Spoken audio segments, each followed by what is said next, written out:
Hello, we're doing chapter 5 now. So I'm trying to get like ahead, so I'm going to try to get 3 chapters a day done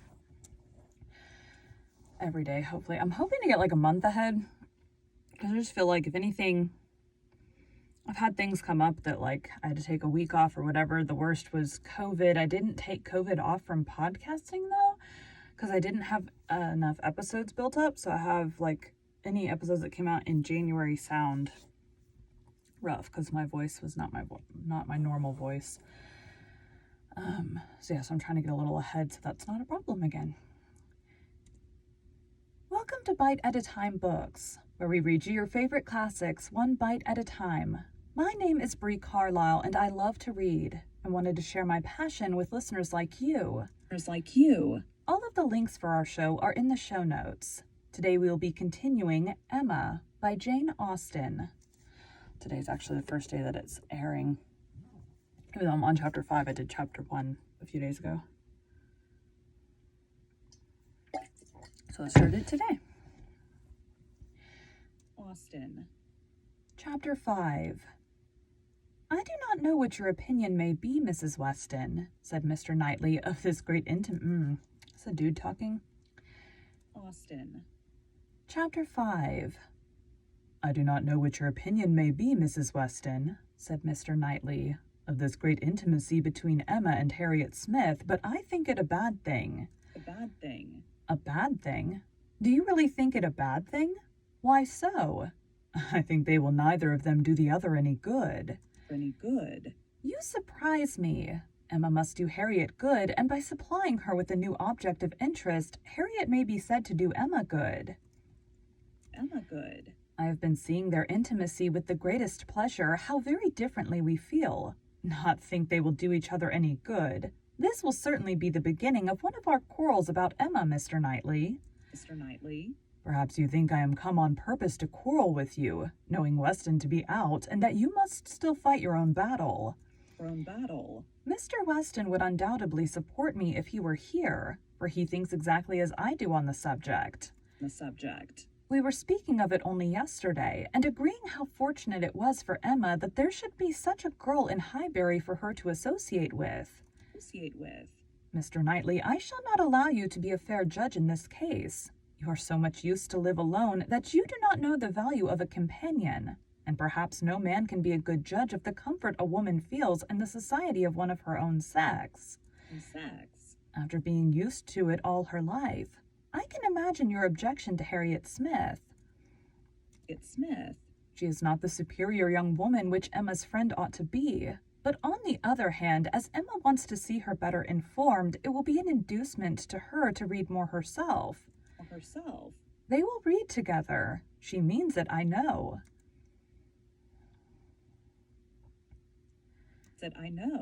Emma has been meaning to read more ever since she was 12 years old.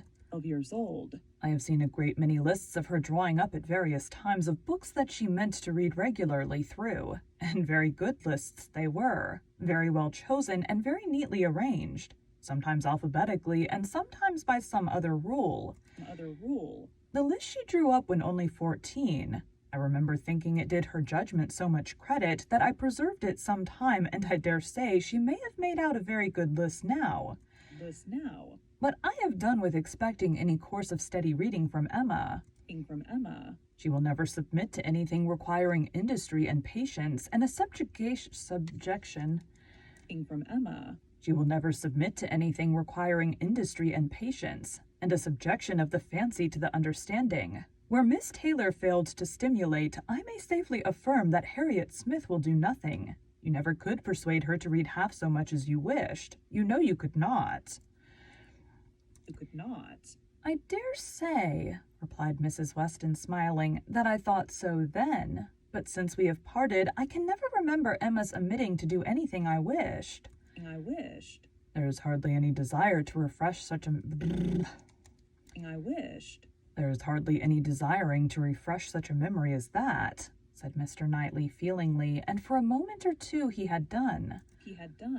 But I, he soon added, who have had no such charm thrown over my senses, must still see, hear, and remember. And remember. Emma is spoiled by being the cleverest of her family.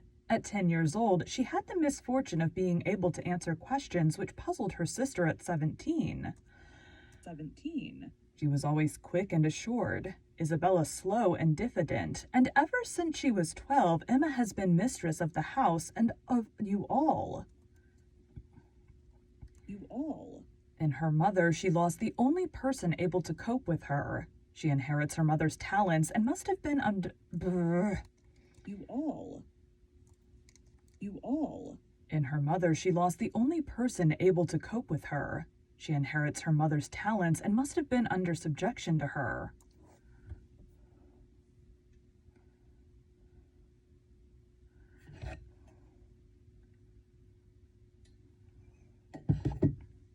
To her.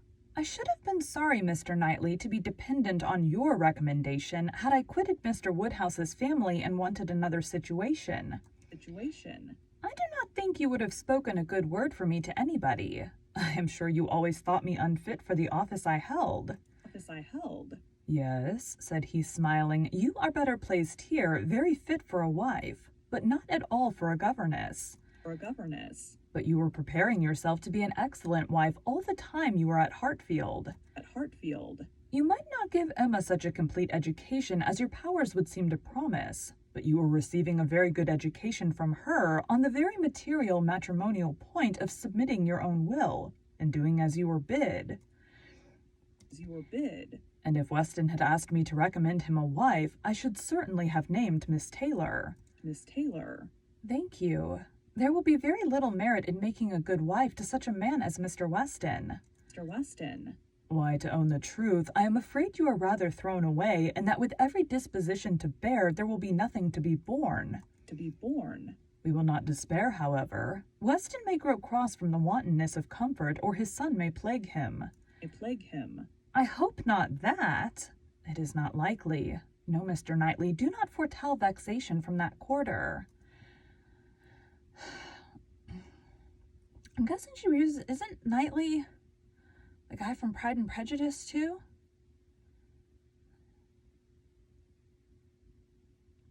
Anyways. That quarter. Not I indeed. I only name possibilities. I do not pretend to Emma's genius for foretelling and guessing. I hope with all my heart the young man may be a Weston in merit and a Churchill in fortune. But Harriet Smith... I have not half done about Harriet Smith. I think her the very worst sort of companion that Emma could possibly have. She knows nothing of herself, and looks upon Emma as knowing everything. She is a flatterer in all her ways, and so much the worse because undesigned. Her ignorance is hourly flattery. How can Emma imagine she has anything to learn herself while Harriet is presenting such a delightful inferiority? And as for Harriet, I will venture to say that she cannot gain by the acquaintance. Hartfield will only put her out of conceit with all the other places she belongs to. She will grow just as refined and...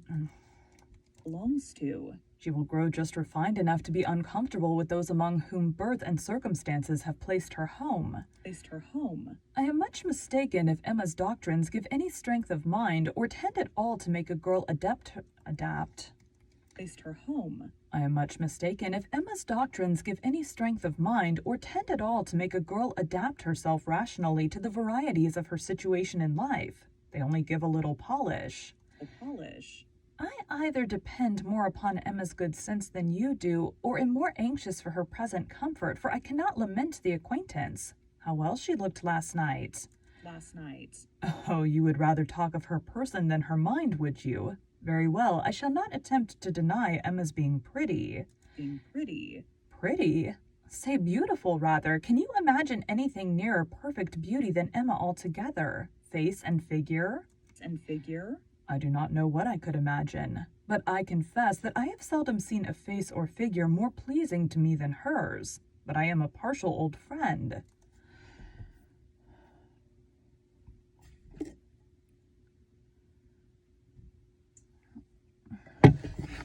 Just get back on my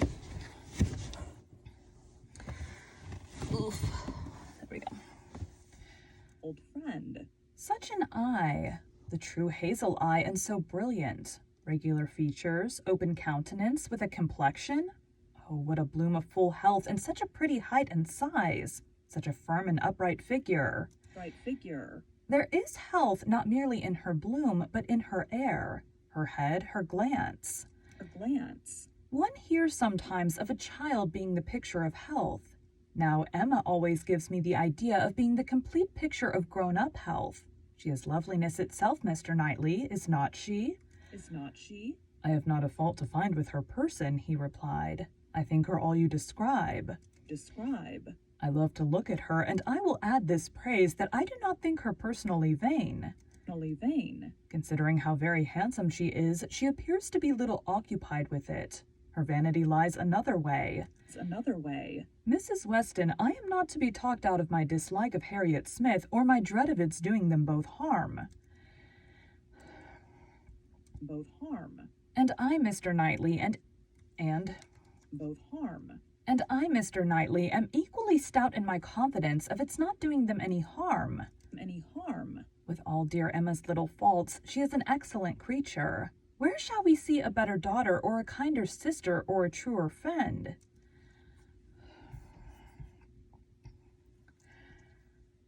Like creature. Where shall we see a better daughter, or a kinder sister, or a truer friend? Truer friend. No, she has qualities which may be trusted. She will never lead anyone really wrong. She will make no lasting blunder. Where Emma errs once, she is in the right 100 times. 100 times. Very well, I will not plague you any more. Emma shall be an angel, and I will keep my spleen to myself till Christmas brings John and Isabella. 100 times. Very well, I will not plague you any more. Emma shall be an angel, and I will keep my spleen to myself till Christmas brings John and Isabella. And Isabella. John loves Emma with a reasonable and therefore not a blind affection, and Isabella always thinks as he does. Except when he is not quite frightened enough about the children, I am sure of having their opinions with me. With me. I know that you all love her really too well to be unjust or unkind, but excuse me, Mr. Knightley, if I take the liberty. I consider myself, you know, as having somewhat of the privilege of speech that Emma's mother might have had, the liberty of hinting that I do not think any possible good can arise. With me. I know that you all love her really too well to be unjust or unkind. Unkind. But excuse me, Mr. Knightley, if I take the liberty. The liberty. I consider myself, you know, as having somewhat of the privilege of speech that Emma's mother might have had. The liberty of hinting that I do not think any possible good can arise from Harriet Smith's intimacy being made a matter of much discussion among you. Excuse me. And among you. Pray excuse me, but supposing any little inconvenience may be apprehended from the intimacy, it cannot be expected that Emma, accountable to nobody but her father, who perfectly approves the acquaintance, should put an end to it so long as it is a source of pleasure to herself. It has been so many years my province to give advice that you cannot be surprised, Mr. Knightley, at this little It has been so many years my province to give advice that you cannot be surprised, Mr. Knightley, at this little remains of office. Not at all, cried he. I am much obliged to you for it. It is very good advice, and it shall have a better fate than your advice has often found, for it shall be attended to. Mrs. John Knightley is easily alarmed, and might be made unhappy about her sister. Be satisfied, said he. I will not raise any outcry. I will keep my ill humor to myself. I have a very sincere interest in Emma. Isabella does not seem more my sister, has never excited a greater interest, perhaps hardly so great. There is an anxiety, a curiosity in what one feels for Emma. I wonder what will become of her. So do I, said Mrs. Weston gently. Very much. She always declares she will never marry, which of course means just nothing at all. But I have no idea that she has yet ever seen a man she cared for. It would not be a bad thing for her to be very much in love with a proper object. I should like to see Emma in love, and in some doubt of a return it would do her good. Her good. But there is nobody hereabouts to attach her, and she goes so seldom from home. From home. There does indeed seem as little to tempt her to break her resolution at present, said Mrs. Weston, as can well be, and while she is so happy at Hartfield, I cannot wish her to be forming any attachment which would be creating such difficulties on poor Mr. Woodhouse's account. I do not recommend matrimony at present to Emma, though I mean no slight to the state, I assure you. Part of her meaning was to conceal some favorite thoughts of her own and Mr. Weston's on the subject as much as possible. There were wishes at Randalls respecting Emma's destiny, but it was not desirable to have them suspected, and the quiet transition which Mr. Knightley soon afterwards made to, "What does Weston think of the weather? Shall we have rain?" convinced her that he had nothing more to say or surmise about Hartfield.